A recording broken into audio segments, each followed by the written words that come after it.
right, let's do the easiest one there is. If you can choose aerobic power, this is just an absolute no-brainer. All day, every day, continuous training. The reason that blue circle is your goal.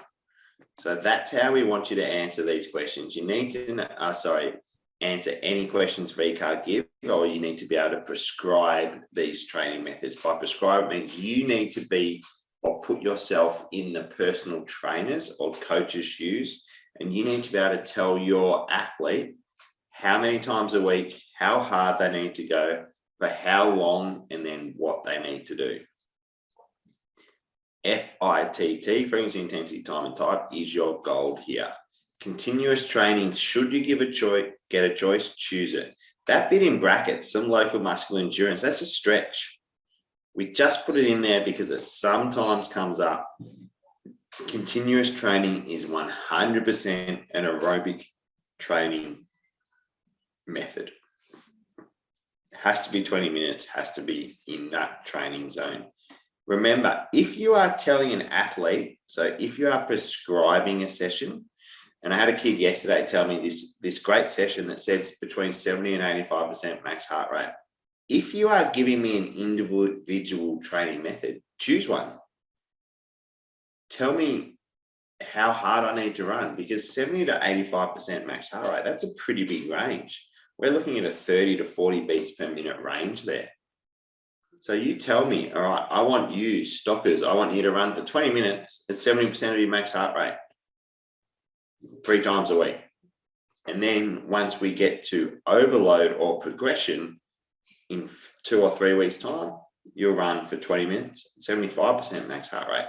So don't give a range if you are doing a individual training session. Fartlek training's a little bit more tricky, but still a good one.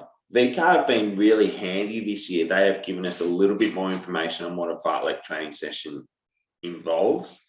The key thing is, and I reckon fartlek is due on this exam. It's been a while since it's come up. The key thing you need to know that it is a continuous session, which means from the start to the finish, you do not stop. There is no rest periods.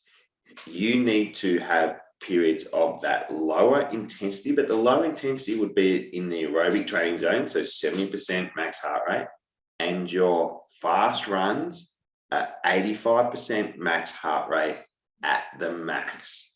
Now, last year, Stockers and I were like, oh, should we use 85? Should we use 90? We're not sure.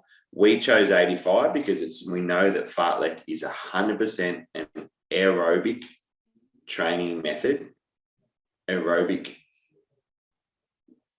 certainly. Like, don't get this confused. Yes, we'll have those higher intensity bursts, but we're doing this to train the aerobic power. But those high intensities, if you say 90% max heart rate for those sprints, you're wrong. VCAR will not accept that. And we know that now because they've put out this document. VCAR have been really nice to us this year. They have given us clear information on some of this stuff.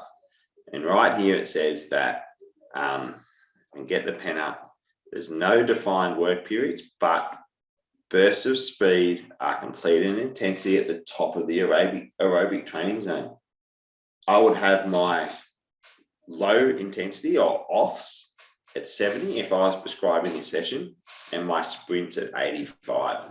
Fartlek is more random. Sorry, I need to need the pen. It's random. It's not as prescribed as long interval, where you have to have a defined work to rest interval, work to rest ratio. So I think that's really important. This is just a gold table that VCAR put out that has given us a beautiful snapshot of exactly what we need to know. All right, have a crack at this one.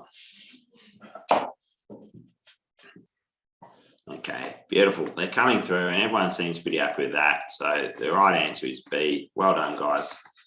We do have a good group here. We can do fartlek training, swimming, cycling, or running. I guess D was maybe the one that people thought about, but absolutely 20 minutes minimum, 3 to 4, 3 to 5 times a week is fine. But the only difference is we have those increases and decreases in intensity.